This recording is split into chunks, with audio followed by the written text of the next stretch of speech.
Muy buenas noches, bienvenidos campuseros. ¿Cómo se encuentran? Les doy la bienvenida a la última jornada de astronomía en el Campus Party. Ya hoy cerramos nuestro escenario. Me pone un poco triste. La idea era que pues estuviéramos los 3 días, pero pues 2 está muy bien para hacer nuestra primera vez. Esta noche, para cerrar este bloque de información, tenemos un panel de mujeres colombianas, astrónomas, físicas, todas ellas, que nos acompañan. Entonces, démosle la bienvenida a las señoritas. Por favor, producción.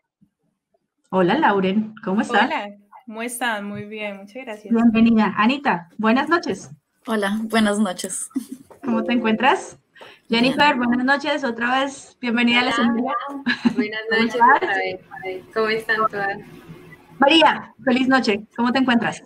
Muy bien, gracias. Buenas noches para todos. Y nos falta Luz Ángela. ¿Dónde está Luz Ángela? ¿Estaba conectada hace un momento? Sí. ¿Cómo están? Ahí está. Hola, Luz Ángela, ¿cómo estás? Bien, gracias. Bueno, me alegra mucho. Esta es su casa, este es su escenario y realmente para mí es un honor presentar a mujeres tan talentosas, conocedoras, inteligentes y dedicadas a las ciencias como ustedes. Gracias. Les invito de pronto a hacer una breve introducción porque sé que ustedes, por ser tan estudiosas, tienen un montón de estudios y de cosas muy lindas para comentar sobre los avances que han hecho en todos estos años de estudio. Entonces, si por favor, así en el orden en el que estamos de pronto en pantalla, nos podemos presentar. Ok, entonces, creo que yo. Hola, buenas noches, muchísimo gusto. Muchas gracias por la invitación. Mi nombre es Lauren Flor Torres, yo soy de Cali. Soy candidata a doctora en astrofísica de la Universidad de Guanajuato en México. Actualmente me encuentro en la ciudad de Cali debido a toda esta situación mundial. Aquí afortunadamente estoy con la familia. En el doctorado me dediqué a hacer estudios de estrellas huéspedes de exoplaneta, haciendo uso de un telescopio mexicano. Y pues bueno, súper contenta de estar aquí con ustedes el día de hoy. También cofundadora de CHIA, un grupo de colombianas súper motivadas a visibilizar el trabajo de todas las colombianas que estamos en las astrociencias. Perfecto, creo que sigo yo. Buenas noches, yo soy Ana Mikler, muchas gracias por la invitación, encantada de estar aquí. Actualmente me encuentro en Bonn, Alemania, aquí son las 4 de la mañana, así que por favor tengan un poquito de paciencia conmigo. Sí, un poquito trasnochada, pero yo soy de Bogotá. Actualmente estoy haciendo mi doctorado en el Max Planck de radioastronomía, en conjunto con la Universidad de Bonn, y trabajo observando objetos que se llaman cúmulos de galaxias, que son los objetos más grandes en el universo, y la idea es entender cómo funcionan en términos astrofísicos y cómo nos ayudan a ver cómo se forman las grandes estructuras. Y trabajo con telescopios en Chile y con las misiones espaciales de Planck. Bueno, creo que sigo yo. Primero que todo, buenas noches nuevamente para todos. Muchas gracias por esta invitación. Me siento muy honrada de poder compartir este espacio con personas tan talentosas y ante todo, pues que comenzamos a construir ya una red de mujeres. Yo soy Luz Ángela García, soy física de la Universidad Nacional y realicé mi doctorado en astronomía, en cosmología, en la Universidad Swinburne de Australia. Actualmente estoy trabajando aquí en Colombia como docente e investigadora en la Universidad de EXI en Bogotá y me dedico básicamente a hacer trabajos de cosmología enfocados en energía oscura y en espectros de cuásares muy lejanos. Entonces lo que hago es simular esos espectros y tratar de extraer la mayor cantidad de información del universo temprano. Listo. Bueno, buenas noches para todos una vez más. Mi nombre es María Gracia Batista. Soy, en este caso, como admitida en este grupo de colombianas haciendo investigación en astrociencias porque pues soy de origen venezolano, pero pues colombiana de corazón, como digo. Entonces, tengo casi 5 años trabajando en el Observatorio Astronómico de la Universidad de los Andes como coordinadora del observatorio, y pues en este momento también estoy como estudiante de doctorado en la Universidad Nacional, en el Observatorio Astronómico de la Universidad Nacional, estudiando objetos de Tauri, que son básicamente, como decir, fetos de estrellas, ¿sí? O sea, objetos que están en el proceso de convertirse en estrellas y caracterizando su actividad, su rotación, toda la parte de espectroscopía. Y bueno, nada, un súper gusto poder estar rodeada de todas estas colombianas tan talentosas que me permiten compartir con ellas y acá en el Planetario de Bogotá.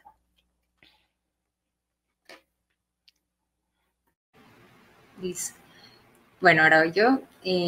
Buenas noches otra vez. Mi nombre es Jennifer Grisales. Soy física, graduada de la Universidad Industrial de Santander. Actualmente estoy trabajando con el Grupo Halley de Astronomía en proyectos de apropiación social de la ciencia en instituciones educativas. Mi tesis de pregrado la trabajé con la colaboración Lago. Actualmente soy miembro de la colaboración.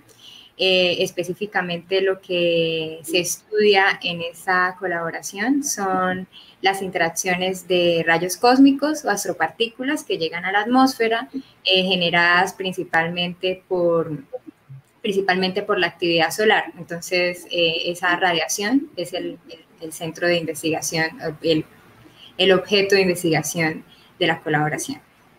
Ok, vale, muchas gracias, Jennifer. Bueno, entremos en materia. Yo quiero saber qué es chía. Lauren, ¿puedes contarnos qué es chía? Por supuesto, ¿qué es chía? Voy a compartir pantalla para explicarles un poco qué es. Gracias.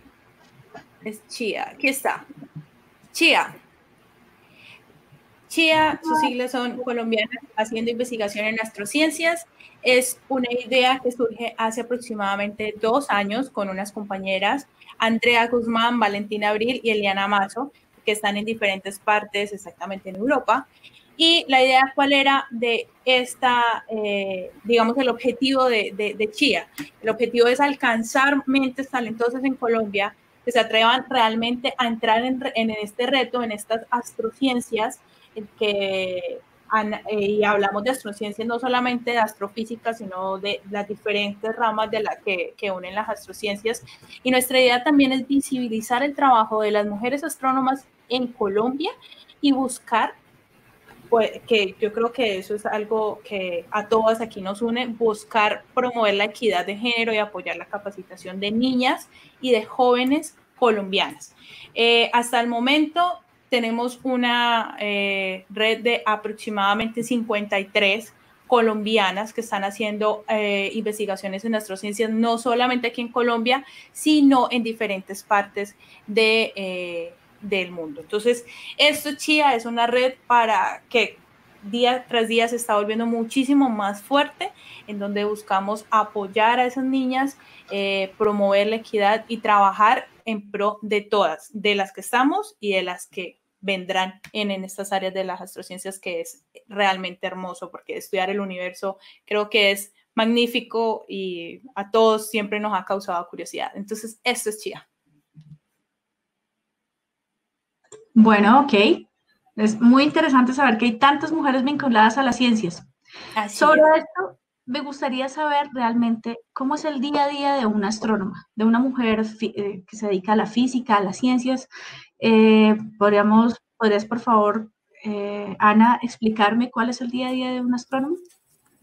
Sí, claro. Esto te va a gustar, que siempre la gente piensa un poco en la idea de siempre estamos viendo a través de los telescopios, pero verdaderamente los astrónomos hacemos diferentes cosas y las podríamos decir que es leer, escribir y trabajar en códigos. Y son 3 partes muy importantes que la gente a veces no piensa. Un día un astrónomo normalmente, y les voy a contar mi rutina porque es como lo más normal, es leer el archivo, es leer como el periódico del día para ver qué ha salido de nuevo en los campos de astronomía. Es lo primero que uno revisa y dice, ah, mira, una nueva noticia, esto pasó o no. Luego, usualmente uno trabaja un par de horas desarrollando códigos o mirando las observaciones, ya teniendo las imágenes, o depende, y alguien más nos va a contar un poco más de observaciones, pero yo usualmente me dedico a desarrollar códigos. Luego una parte de él puede ser tratar de escribir observaciones, tratar de escribir propuestas de observaciones. o escribir propuestas para tener tiempo de cómputo, por ejemplo. Y más allá de esto es sentarse y pensar, no es solamente escribirlo, pero es sentarse y pensar, bueno, yo por qué necesito esto, yo qué voy a hacer, y cada vez es pensar, estoy haciendo este trabajo, pero ¿cuál va a ser el siguiente punto? ¿No? Es mucha creatividad, pero en una forma muy, muy particular, ¿sí? Porque es creatividad al momento de sentarse y pensar cómo desarrollo este código para que en verdad pueda medir esto, cómo puedo usar las herramientas de matemáticas que sé para, ¿sí? Para obtener cierta información. Eso es un poco como el día a día. Día a día estamos sentados enfrente a un computador, pero es la maravilla que podemos hacer con él, diría yo. Pero cuéntame cómo el tema de código, o sea, una astrónoma necesita echar código, ¿cómo? Porque, por ejemplo, Sí. tenemos muchas personas que se dedican a programación, que nos siguen, y sobre todo Campus Party, que es lleno de programadoras, lleno de geeks, que les encanta y les fascina programar. Cuéntanos cómo es esa tarea, danos un poquito más de detalle. Bueno, usualmente, ahora es muy famoso, muchos de los astrónomos hacemos programación en Python. Somos como un poco de programadores híbridos, porque nosotros aprendimos un poco de cómo programar la idea general de, bueno, usted pone la primera línea y le da esta información y dice que es A y después A más B y tal. Pero nosotros nunca aprendimos el resto de cómo hacer códigos, entonces lo que vamos haciendo es como aprender de las bases que sabemos de informática y todo el conocimiento de la física, decir, bueno, ¿cómo puedo escribir esta ecuación aquí? ¿Cómo puedo desarrollar, por ejemplo, en mi caso yo desarrollo modelos estadísticos, entonces, ¿cómo puedo coger la información que sé que la física me dice de cómo se comportan las cosas y puedo tratar de hacer miles de cálculos y puedo desarrollar códigos que me hagan espectros, que hagan imágenes, que simulen el cielo en completo? Yo trabajo haciendo simulaciones, entonces, sabiendo cómo es la física, ¿qué puedo hacer? Y puedo, por ejemplo, comparar lo que me ofrece mi observación con lo que en verdad existe, porque es que una cosa es lo que vemos y otra es lo que en verdad es. Y esa parte de código es muy importante y eso es lo que hay mucha parte de nosotros los astrónomos hacemos. Hay otra gente que se dedica a las observaciones en forma distinta. Creo que la vida es un poco diferente en ese sistema. Ok. Mara de pronto nos puede contar ahora. Vale. Mari, ¿quieres como complementar? Claro que sí. Pues mi realidad como astrónoma es un poco de la mano, no igual, pero es de la mano con lo que dice Ana, porque igual, aparte de procesar los datos tomados en otros observatorios, y digo otros observatorios porque Bogotá, aunque cuenta con varios observatorios, el tema del cielo no es lo suficientemente bueno para tomar ciertos tipos de datos. Entonces tenemos que apoyarnos en telescopios de otros lugares, generalmente de Chile, pero también hay otros. Entonces, pues aparte del procesamiento y por supuesto el código, recuerda que la astronomía es una disciplina que abarca la mayoría de las áreas. Hay que, por supuesto, conocer física, pero pues también tenemos que saber matemáticas, química, la parte de cómputo, porque son demasiados datos, no podemos hacerlo uno a uno. Entonces, todo este tratamiento de espectros, de imágenes, de fotometría, todo tiene que hacerse en masa en poco tiempo, por lo tanto necesitamos sí o sí optimizar el proceso de cómputo y el proceso de procesamiento de data. Entonces, además de eso, también está el tema de divulgación, llevar toda esta parte de comunicación y formación de estudiantes desde nivel escolar hasta estudiantes ya de nivel universitario para sus tesis de maestría y eso. Entonces, en mi proceso, o sea, parte de lo que hago en Uniandes es toda esta parte de comunicación, adquisición, mantenimiento optomecánico de los equipos, protocolos de trabajo, laboratorios. Entonces, esto es un conjunto que hace que el día a día no sea igual al otro y que sea una experiencia súper enriquecedora, porque no solamente trabajar con gente que no conoces, porque en la investigación eso ocurre, sino que también trabajar con público enriquece un montón porque te hace crecer como investigadora y como persona. Y perdón si interrumpo un momento, pero creo que es importante que dice la divulgación porque muchas veces no es considerado parte del trabajo de la astronomía. Y la divulgación es parte del trabajo de cualquier científico. Es parte de nuestra propiedad de decir, contémosle el resto, informemos a la gente. Justamente así reducimos brechas, ¿no? Esa es la idea. Cada quien que es un experto en su tema debería enseñarnos a los otros. Ok, perfecto. Sobre esto, y entendiendo que es un camino un poco difícil y requiere mucho trabajo y mucha conciencia. Me gustaría saber cuál es ese camino para convertirse en un astrónomo profesional. No sé si de pronto Luz Ángela nos pueda colaborar con con luces sobre esto. Vale, pues hay muchas formas, la verdad, digamos que no hay un camino único, es importante saber que todos, como nos decía María Gracia, una de las cosas es que tenemos que saber un poquito de física, de química, de matemáticas, entonces en principio, inclusive de biología, ahorita hay un campo que crece día a día, que es la astrobiología, y todos esos campos se están alimentando además de, como lo que decíamos antes, las herramientas computacionales, entonces digamos que no hay un camino único ni expedito que va a garantizar que uno va a llegar, digamos, a convertirse en un astrónomo profesional, pero sí hay varias cosas que ayudan muchísimo, desde una etapa temprana, estar como aproximarse a las ciencias, aproximarse a través de la divulgación, por ejemplo, ha sido, creo que para todas, algo que nos ha llevado después a buscar un camino profesional en esta área y después comenzar con alguna ciencia directamente. Casi todas somos físicas, pero hay también matemáticas, hay químicos y demás. Entonces, creo que el primer paso es como hacer una carrera en ciencias. Inclusive la gente que trabaja en instrumentación es súper importante y hay muchísimos ingenieros que terminan trabajando en astronomía a través de la instrumentación. Entonces, digamos que lo primero es la motivación. Segundo, pues recoger como el bagaje y el conocimiento que se requiere. Y tercero, como decíamos antes, aprender a programar. Yo, por ejemplo, aprendí a programar un poco a las patadas, pero ahí vamos.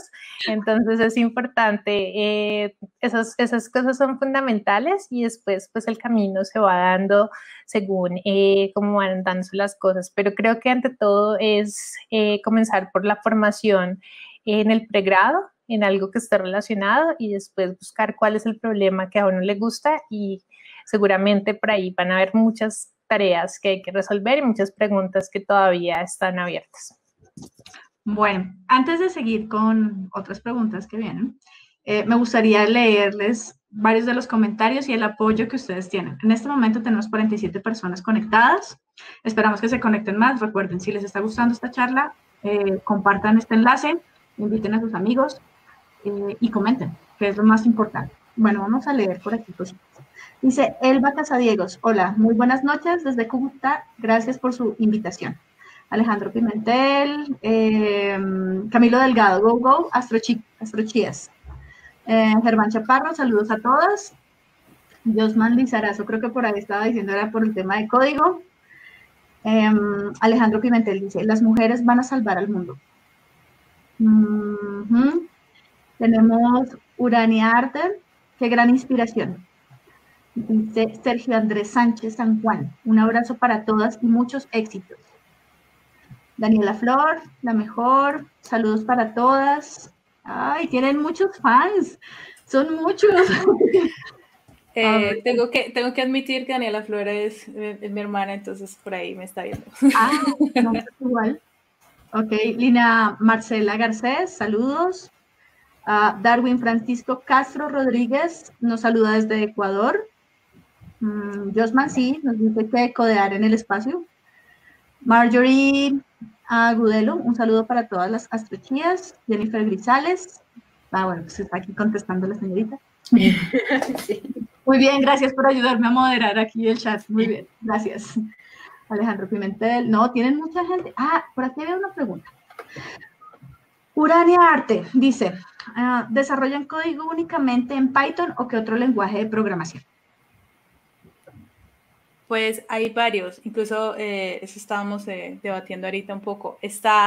Bueno, normalmente usamos mucho Python, pero también está C, C++, como decía Jennifer, Fortran, para los nostálgicos. También en serio está... que los hay. Sí, bueno, yo utilizo R, a mí me encanta R, entonces tengo que mencionarlo.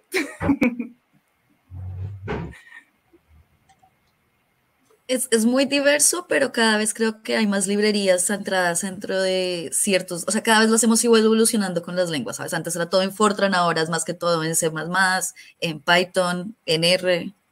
Sí. Ok. Vale, aquí teníamos otra. ¿Cuál es la diferencia de un astrónomo y un astrofísico?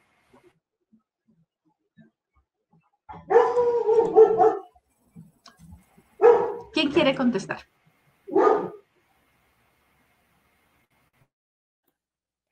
Bueno, en algún momento habíamos tenido una conversación similar y habíamos sintetizado en que un astrónomo, o sea, en su proceso de formación como astrónomo, requiere las competencias y la formación de las materias y todo para estudiar los procesos de formación y evolución y toda la característica de ciertos fenómenos y de ciertos objetos del universo.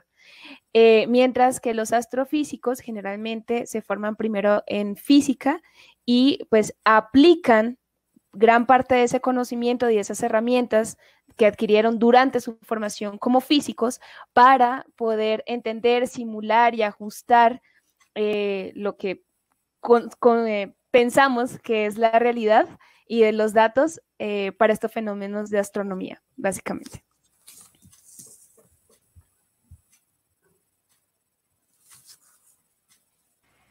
También la astrofísica es más teórica, o sea, yo también lo veo por el lado de que cuando uno se mete mucho por modelos y menos en datos, uno está trabajando más en la parte astrofísica, y cuando uno se va y se apoya en datos, ya que esos datos son consecuencia de observaciones astronómicas necesariamente, pues ya se podría decir que esa área sería astronomía. Ok. Luz Ángela, ¿tú podrías de pronto ayudarnos con esta pregunta? ¿Qué es lo que más les apasiona de su trabajo, de la investigación, específicamente el trabajo investigativo? Bueno, hay muchas cosas. Hoy justamente estaba viendo una charla y lo que decía el conferencista era justamente que los astrónomos, los astrofísicos, tenemos como esa pasión desde muy niños por ver el universo, pero digamos que no nos quedamos simplemente con maravillarnos con lo que vemos, sino que también queremos dar respuesta, como que tenemos esa curiosidad por tratar de entender lo que estamos viendo. Entonces, encuentro mucha sincronía con ese mensaje, justamente porque lo que más me apasiona a mí es como encontrar retos día a día de los problemas que enfrentamos y tener también como siempre esa curiosidad por entender un poco más de lo que está ocurriendo. La mayor parte del tiempo nosotros estamos tratando de desarrollar un problema y llegar a una solución, pero muchas veces es el camino para llegar a esa solución lo que más se disfruta, también es lo que más se sufre, pero digamos que es como ese proceso de llegar a entender un fenómeno determinado o una observación determinada, y creo que eso es lo que por lo menos a mí personalmente lo que más me apasiona. No sé si alguna de ustedes quiera decir algo adicional, pero bueno, a mí me gusta muchísimo como ese reto, como esa dificultad. Sí, yo tengo ahí una experiencia, y fue cuando estaba haciendo la tesis y tuve un resultado súper genial, que técnicamente era algo que yo quería que me pasara, y pues fui afortunada y lo vi. Y bueno, hice la gráfica y se la mostré a mis directores y me dijeron como que, ok, sí, pero tiene que rehacer todo otra vez para asegurarse que sí tiene su resultado y que ese resultado sí es un resultado bueno.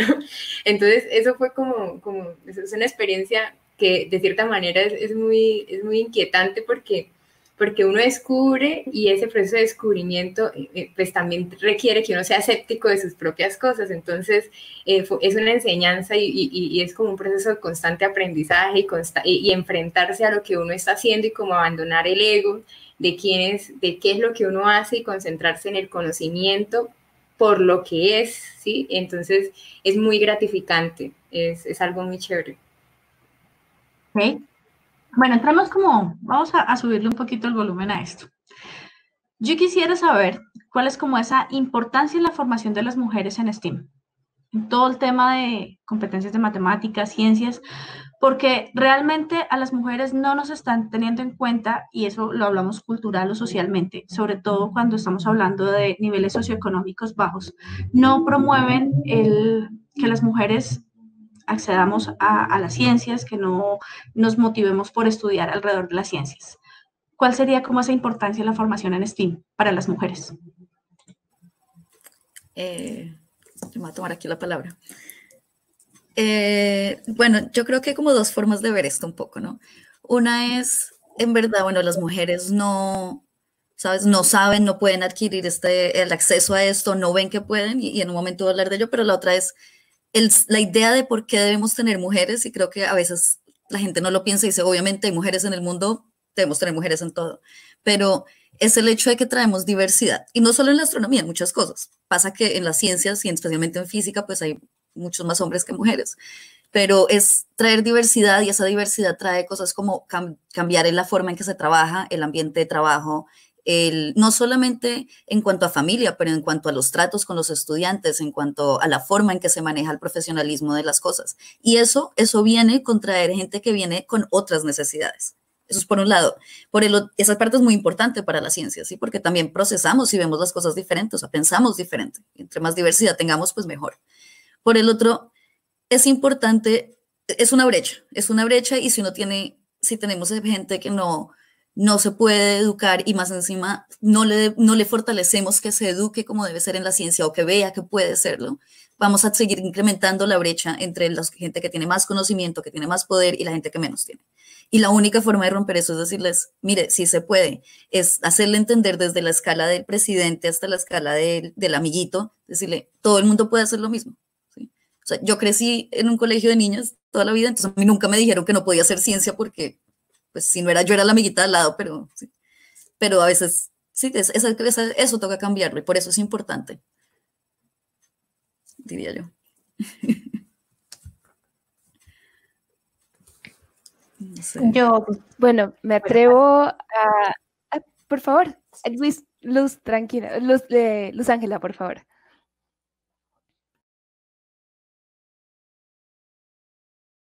Bueno, solo quería hacer un comentario muy corto. Creo que es importante, aparte de todo lo que ya mencionó Ana, creo que es muy importante que podamos llegar a tener no solamente un nivel de equidad, sino demostrar también que todas las cosas que se plantean, los problemas que se plantean en ciencias, en ingeniería, en matemáticas, son igual de, digamos que los pueden alcanzar cualquier persona. Y no solamente hablemos de género, sino también de muchas minorías que muchas veces se han visto poco representadas. Entonces creo que es muy importante encontrar como ese punto en el cual no solamente encontremos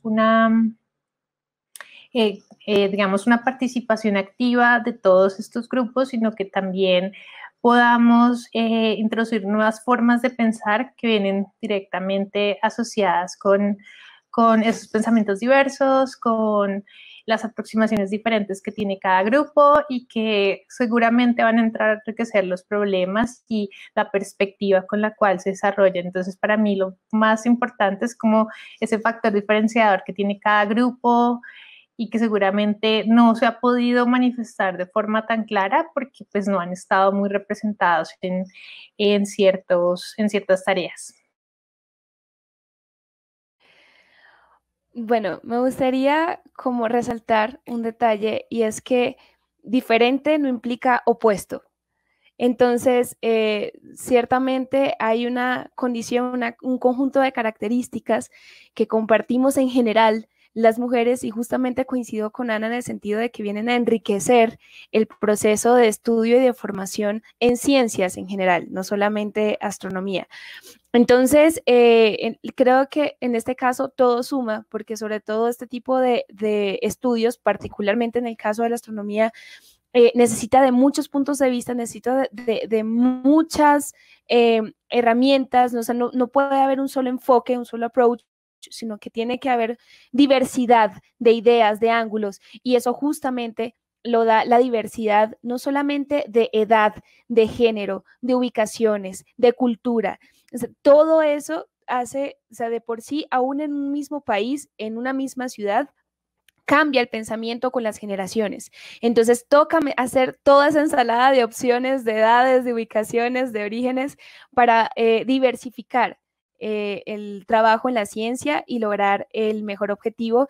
Y en todo caso creería que gran parte de este proceso es hacerlo o es incentivar a que las chicas formen parte de este proceso y que lo hagan sin mente, que lo hagan sin el prejuicio de que no van a ser aceptadas, sino por el contrario, convencidas de que lo que tienen para aportar es súper valioso, es súper importante, y sobre todo no es una charla motivacional, es que es un hecho. Las necesitamos y necesitamos su potencial, su trabajo y su inteligencia para seguir creciendo en la astronomía. Yo quiero añadir una frase, y es una frase súper corta, y es, yo creo que la idea es borrar eso, que no es que sean diferentes, no es que ustedes también pueden, es que es igual, es que tenemos que tratarlas igual y funciona igual, y todos somos iguales y no hay diferencia en eso, menos no para la ciencia, en este sentido de trabajar. Ah, ok, Lauren iba a decir algo. Esto es motivación. Sí. Si bien es cierto, yo creo que para nadie es un secreto que la deserción de las mujeres en la ciencia está atada a muchos factores, ¿no? A muchos factores que incluso ya se han escuchado. Factores como la parte cultural, la parte de la educación, el acoso, el machismo, pero la idea no es quedarse en esos factores, sino que la idea es decir, ok, vamos a atacar esos factores para seguir adelante en pro de esas niñas y de esas jóvenes que vienen. Entonces, realmente en este caso me atrevería a mencionar que es de gran importancia tener una política de género, de igualdad de género en el país para poder atacar eso. Eso es clave realmente, es muy importante. Entonces, ¿qué hace el hecho de que tengamos cada día más mujeres en la ciencia? ¿Qué van a hacer? Van a presentarse como estos modelos a seguir de estas niñas. Entonces, realmente ese es la invitación que se les hace a todas las mujeres, a las jóvenes, a que incluso eso hace parte de la divulgación que también mencionábamos, el hecho de uno divulgar, de conectarse con el público, de conectarse con estas comunidades, también motivan a estas niñas y a estas jóvenes a decir, ok, puedo entrar en este campo, así me lo hayan, así no me lo hayan mencionado, así no haya sido esa figura a seguir que desde muy pequeña me ha mostrado. Entonces, digamos que ese es uno de la importancia que haya más mujeres, y no solamente que hayan, sino que también muestren su conocimiento a la comunidad como tal. Bueno, hay una pregunta del público. Darwin Francisco Castro Rodríguez dice, ¿qué influencia tiene el punto de vista de la mujer en la ciencia? Jennifer, ¿nos puedes ayudar de pronto? Sí, mira, tiene mucho que ver con lo que venimos hablando todas, y es que la ciencia no solamente es un campo que se tiene que alimentar, sino que la ciencia alimenta el espíritu de la humanidad, ¿sí? Y hace parte, el conocimiento científico no solamente es un placer externo, sino que permite y facilita el progreso de las comunidades, ¿sí? Y estamos hablando de una población de mujeres en el mundo, que es la mitad o más de la mitad de la población, que tiene el 20% del acceso al conocimiento científico, ¿sí? ¿Qué quiere decir esto? Eso quiere decir que el progreso de la ciencia no está llegando de forma directa a esa población, y esa población no está aportando en el progreso de la ciencia. Entonces, es una relación en un sentido, y en otro sentido se debe compensar socialmente, pues eso, las brechas de género, y como decía Lauren, en la cuestión del sexismo y del machismo, pues impide el acceso de las mujeres en la ciencia, y pues obviamente que les estamos negando el derecho también a ese conocimiento. Entonces, es una cuestión bastante importante tenerla en cuenta, que no es algo que nosotros debemos entregar porque la ciencia es muy bonita, no solamente es bonita, es útil y es necesaria para no dejarnos meter mentiras, para no comprar productos de adelgazar, por ejemplo. ¿Quiénes son las personas que más consumen pseudociencia? Las mujeres. ¿Quiénes y por qué? Pues porque siempre nos han negado el acceso a la ciencia. De cierta manera nos dicen inclusive que hasta la astrología hace parte de nosotras cuando eso no tiene absolutamente nada que ver, ¿sí? Y pues yo estoy muy de acuerdo con lo que dice Ana, y es que los hombres y las mujeres, digamos que fenotípicamente somos diferentes, pero al final de cuentas adentro no hay prueba científica de que seamos diferentes cognitivamente de ninguna manera. Entonces, nosotros tenemos mucho que aportar y ese aporte se hace desde el punto de vista cultural, desde el punto de vista social. Obviamente que la forma como nosotros vemos el mundo hace que abordemos los problemas de forma diferente, sí, es una cuestión social. Pero esa alimentación que nosotros podemos, ese aporte que nosotros podamos hacer a la ciencia, yo lo veo como una compensación cultural y un aporte en perspectiva, ¿sí? A la forma de ver el mundo y a dónde la ciencia está impactando directamente, porque no podemos dejar que la ciencia impacte unas partes y otras pues nunca lleguen. Bueno, hay una pregunta de Camilo Delgado. Y creo que es importante que pues no sea una sola, sino sean varias. Él dice, ¿me podrían hablar de su astrónoma favorita de todos los tiempos? Digamos en este caso que sean 3. Por favor, chicas, ¿cuáles son sus 3 astrónomas o mujeres en ciencia favoritas, las que las han inspirado? ¿Quién quiere empezar?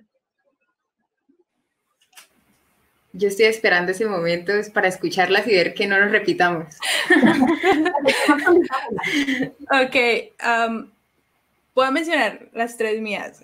Hipatia, que yo creo que es un referente para muchas. Hay una que hace poco estuve investigando y es Wang Xinyi, y es muy chévere porque ella aprendió astronomía gracias a su papá y a su mamá. Y pues una astrónoma o una mujer que se dedica a las astrociencias aquí en Colombia y que ha sido un referente muy importante para mi vida es Adriana Ocampo. Ok, vale. Ana. Bueno, okay. No, perdón, María, discúlpame, interrumpí, perdón. No, está bien. Para nada. Pues me atrevo a decir, si tuviera que ser una famosa, sería Valentina Tereshkova. Puede ser cliché, pero pues de niña yo quería ser astronauta y era el único ejemplo relativamente visible de que sí había una mujer que podía ser astronauta. Entonces, pues ahí, pero ya luego al crecer y en mi proceso de formación, realmente mis mejores ejemplos fueron personas más cercanas, astrónomas más cercanas. Me atrevo a decir, mi primera jurado de tesis se llama Katy Vieira, y acá en Colombia una colombiana fantástica se llama Carla Peña también. O sea, de verdad personas cercanas, reales, tangibles, que están haciendo un trabajo magnífico y que hicieron un antes y un después en mi proceso como astrónoma. Ok. Ana, ahora sí, perdón. Bueno, yo sí soy un poco más dentro de la astronomía y yo creo que son 2 mujeres un poco más recientes, Jocelyn Bell y Vera Rubin. Son 2 astrónomas que nunca han recibido el premio Nobel por diferentes razones, pero una de ellas ayudó con el descubrimiento de lo que es la energía oscura, Vera Rubin, y el movimiento de la rotación de las galaxias, y eso es un gran cambio. Y Jocelyn Bell descubre lo que son los pulsares, y mucho de su trabajo fue desarrollado durante el doctorado y durante el postdoctorado, pero muchas veces bajo un poco el ejemplo de ellas lo han descubierto, pero sus jefes, que son hombres usualmente, han tenido un poco más de derechos sobre lo que han descubierto y más. Y creo que es un ejemplo de luchar y de seguir y de hacer las cosas. Y creo que la tercera, y me voy a copiar un poco con Magra, yo creo que fueron mis profesoras. Yo tuve mucha suerte y tuve, especialmente en la carrera, 2 profesoras mujeres que fueron mis tutoras desde el primer día. Fue mi primera profesora de física y eso me hizo que nunca me cuestionara el hecho de estar ahí o que me sintiera diferente. Y eso creo que es muy importante. Vale. Luz Ángela, cuéntanos, ¿cuáles son tus 3 favoritas? Bueno, tengo en común con Ana a Vera Rubin.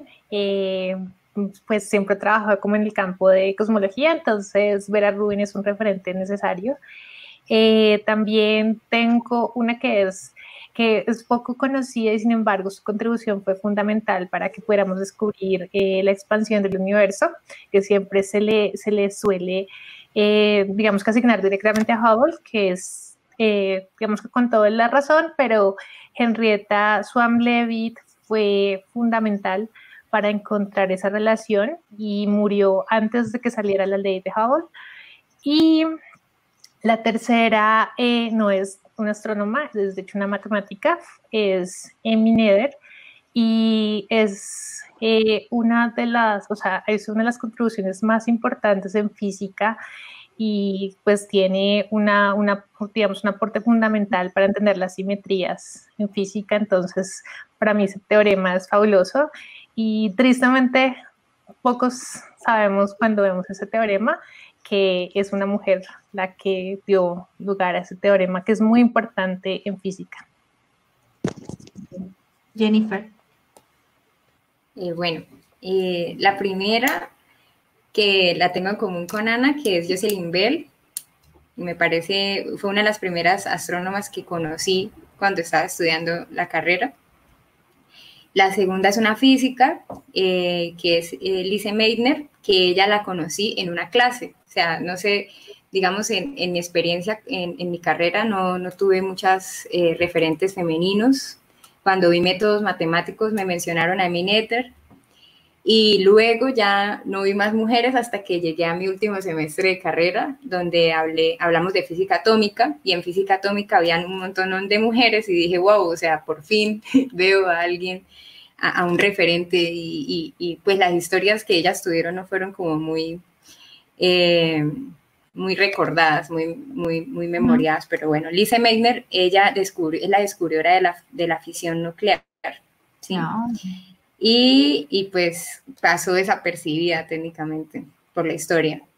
Y finalmente una que descubrí hace poco, que se llama Caroline Herschel, que es la hermana de William Herschel, al gran astrónomo que se le atribuyen muchísimos avances en astronomía, pero pues ella hizo parte de muchas de esas investigaciones, y muchos de los libros y catálogos que están a nombre de William, pues son de ella.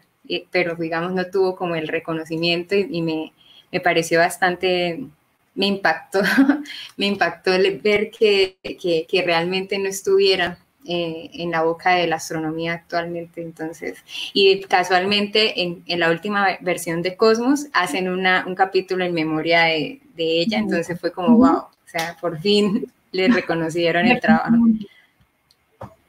Sí, es muy importante.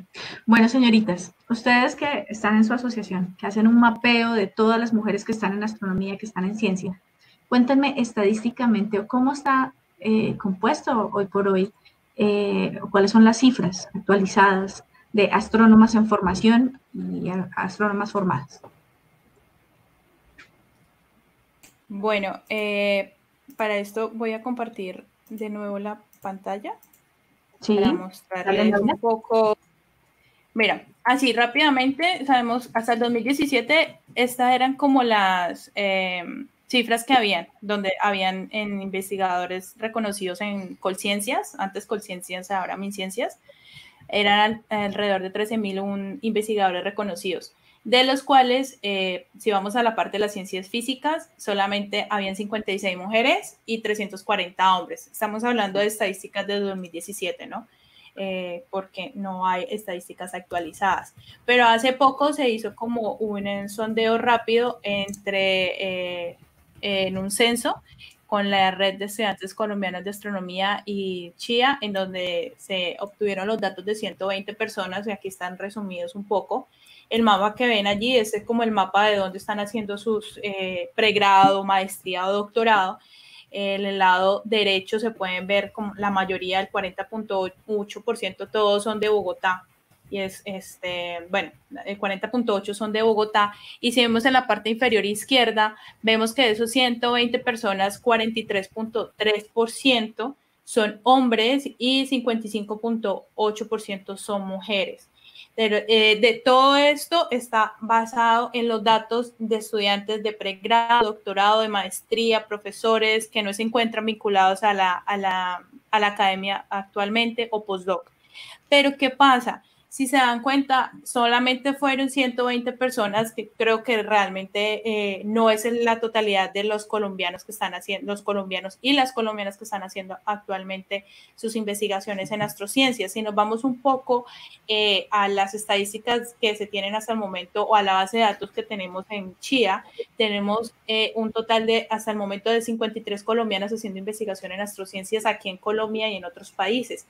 Y si nos vamos a la Organización Internacional de Astronomía, a la IAU, tenemos 32 miembros, de los cuales 30 son hombres y 2 son mujeres. Entonces es curioso porque aquí en la Organización Internacional tenemos esta cifra en donde son mucho más hombres que mujeres, pero si nos vamos a la parte de las mujeres, de la base de datos de CHIA, somos muchas más mujeres las que estamos haciendo astrociencias. Claramente que no están aquí en Colombia, sino que están en otros países, y eso hace que en esos momentos, digamos, o que estén realizando por X o Y motivo, no hagan parte de la IAU Colombia como tal. Entonces, digamos que eso es las cifras que tenemos hasta el momento en datos estadísticos pues en la parte de las astrociencias.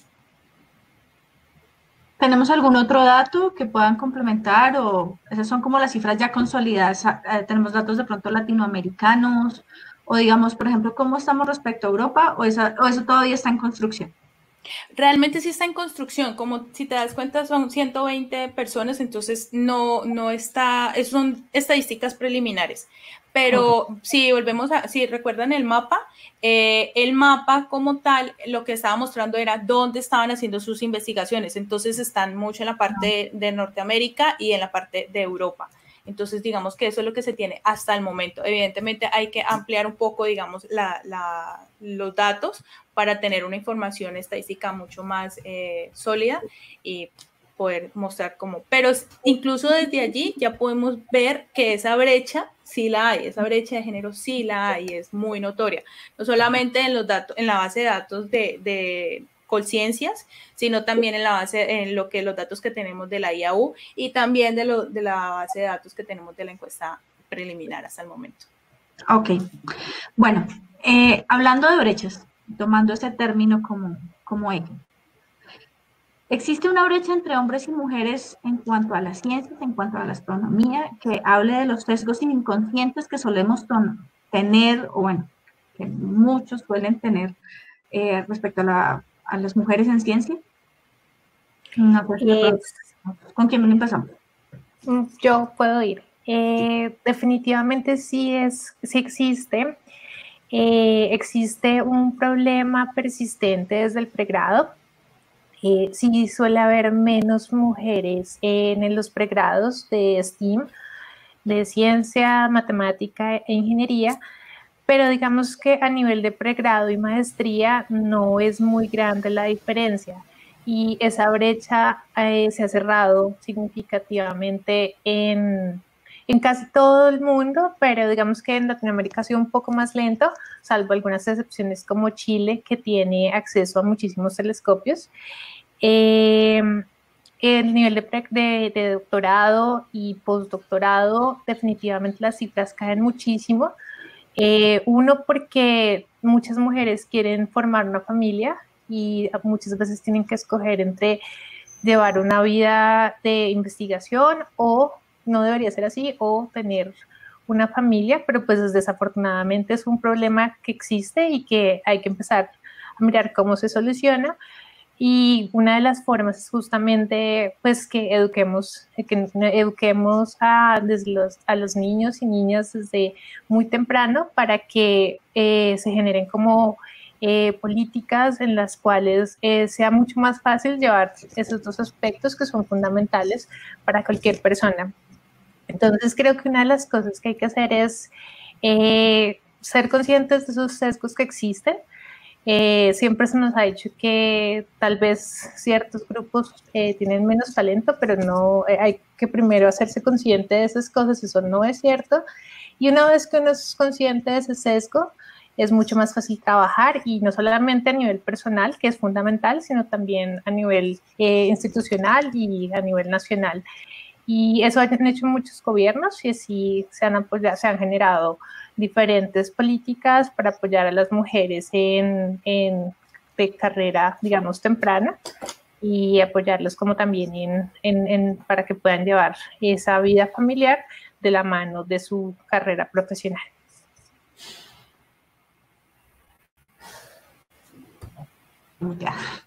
Perdón, es que me tocó mutear.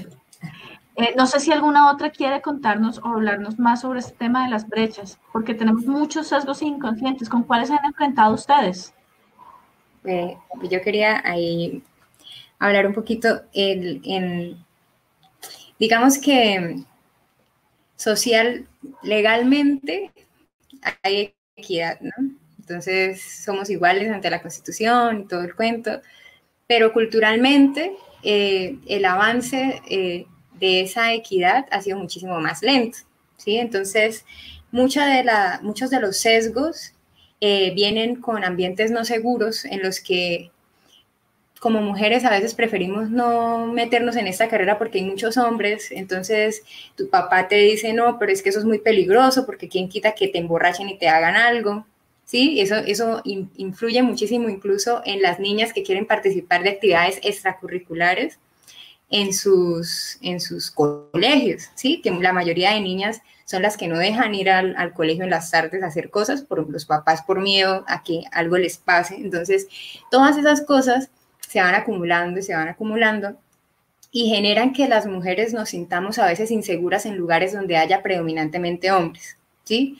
Y cuando estamos en esos lugares, entonces es muy común los chistes, es muy común los comentarios en donde nos hacen a veces sentir incómodas. Entonces, esa es una de las mayores cosas que yo he tenido que vivir en mi carrera, que al principio lo vi normal, o sea, al principio para mí era como, ok, estoy en un lugar de hombres y tengo que acostumbrarme, ¿sí? Luego me di cuenta de que no, que yo no tenía que acostumbrarme a eso y que tenía que hacerle frente y pedir respeto y que me permitieran estar en un lugar de forma tranquila, ¿sí? Sin necesidad de estarme incomodando por comentarios, sin necesidad de estar recibiendo comentarios por cómo yo me visto o cómo yo me peino, etc.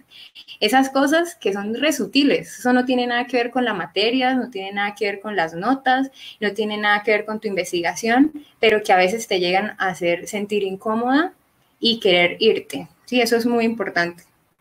Otra cosa es los factores que hacen que las mujeres nos frenemos, ¿sí? Y una de las cosas es que parece ser que ser mujer está en contra de ser científico, a pesar de que hablamos de mujeres científicas. ¿A qué me refiero?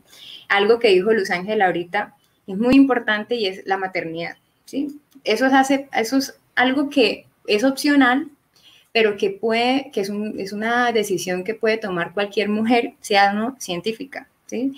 Y es una pregunta que hizo Maroli en el chat, que es muy importante. Pero, y hablamos de equidad, pero cuando hablamos de la mujer y la maternidad, entonces ahí ya no. Entonces muchas mujeres te dicen, y yo lo he escuchado, o sea, mujeres científicas mucho más grandes que yo me dicen, no vayas a tener hijos, no hagas esto. Entonces la vida de cierta manera se restringe un poco para cuando uno quiere tomar una decisión, digamos, de tener un hijo, formar una familia, porque esa vida no es compatible para nosotras las mujeres, para los hombres sí. Otra cosa es que es importante el trabajo en equipo entre mujeres, o sea, es una consecuencia. O sea, el hecho de que Chía exista es una gran oportunidad para empezar a darnos cuenta y a fortalecernos mentalmente entre nosotras y profesionalmente. Y como cuarto y último punto es la economía, ¿sí? Las mujeres en promedio somos más pobres o tenemos menos ingresos que los hombres. Y eso también es un factor que influye muchísimo en la vida profesional, porque en el pregrado tenemos menos probabilidad de tener una segunda oportunidad. Eso quiere decir que si los papás nos están dando el financiamiento, es probable que si nos va mal no nos permitan estudiar. Y si ya para terminar, y si avanzamos, pues es más difícil tener, digamos, una mayor cantidad de ingresos, ¿sí? Porque el apoyo empieza a reducirse más que a los chicos. Entonces, es algo que está, digamos que hay datos, pero que son cosas sutiles que al final pues se empiezan a acumular todas. Ok. Bueno, señoritas, tenemos ya que acercarnos al final, estamos a 5 minutos, pero antes de retirarnos, pues me gustaría hacerles pues más que una pregunta, es pedirles algo. Y es que nos dejen un mensaje de motivación para las mujeres en ciencia, porque la idea es que este video quede y podamos compartirlo y podamos replicarlo, y debemos motivar a las mujeres que nos están viendo para llegar a las ciencias, y a los hombres que nos están viendo a reducir esta brecha, a que podamos desempeñarnos en las ciencias con equidad. Entonces, una invitación o un mensaje motivador de parte de ustedes para el público. Empezamos de pronto con María. Listo. Dale, María, por favor. Bueno, yo quiero tomarme 2 minutos para dar este mensaje, pero es que mi caso particular yo quisiera que lo tuvieran en cuenta. No soy exactamente blanquita, soy de otro país, recién graduada de la maestría, y sin embargo Colombia me dio la oportunidad de poder venir y demostrar lo que tengo para ofrecer personal y profesionalmente, en este caso en la Universidad de los Andes, que pues es una universidad reconocida dentro del país. Y sin embargo, desde el día 1 que llegué a Colombia me han recibido sin ningún tipo de sesgo, o sea, sin mayor apoyo ni menor que una persona de acá. Y eso lo agradezco muchísimo. Yo soy la menor de 4 hermanos, 3 de ellos hombres, 3 de ellos ingenieros.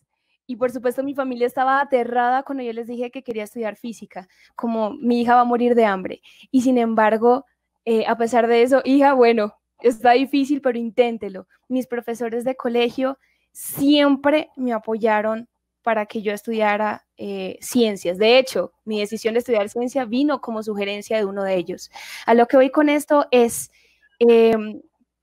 yo creo que el factor de cambio realmente está hogar y educación, o sea, toda la etapa de educación desde primaria hasta bachillerato, que es donde formamos nuestro consciente e inconsciente y donde arraigamos estos aspectos culturales. Entonces sí podemos, y no tiene que ser una lucha entre hombres y mujeres. La igualdad viene de entender de que somos lo mismo, que podemos y que necesitamos de todos y todas, entender que somos uno para poder avanzar y poder lograr por Colombia, por Latinoamérica, por sociedad en general.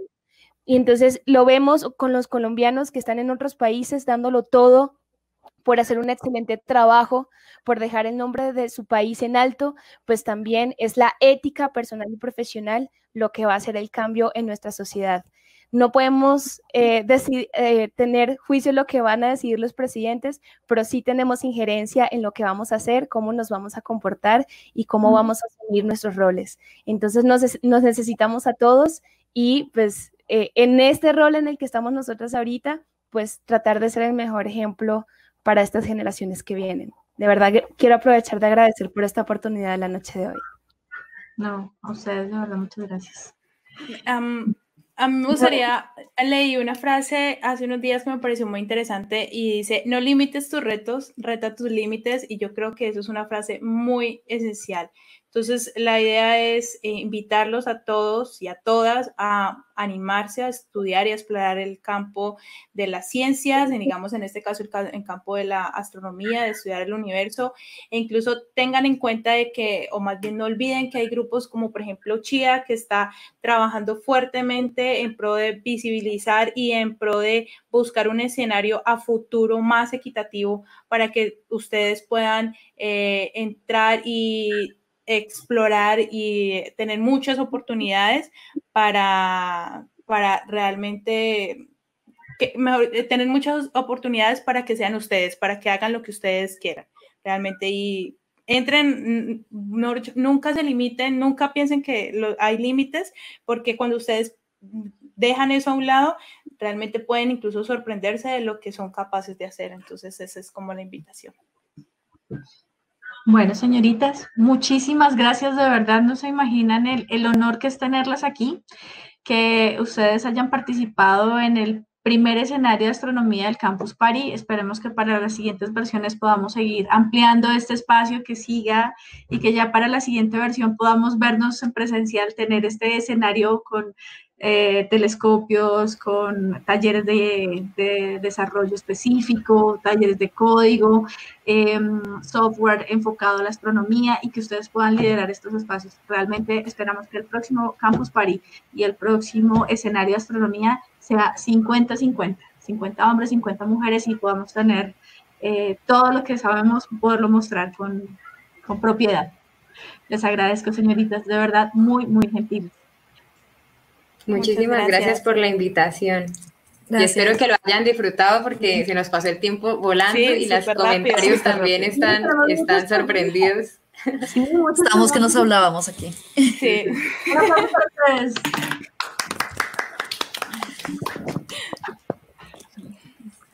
Listo. Entonces, vale, muchas gracias. A ustedes, muy gentiles. Bueno, vamos a darle la bienvenida a Milo, ¿les parece? Sí, por supuesto. ¿Conocen a Milo? Sí. Sí. Sí. Bueno, entonces creo que me están diciendo aquí que necesitamos es poner una cortinilla y le damos la bienvenida a Milo, ¿vale? Entonces, listo. Cerramos. Okay.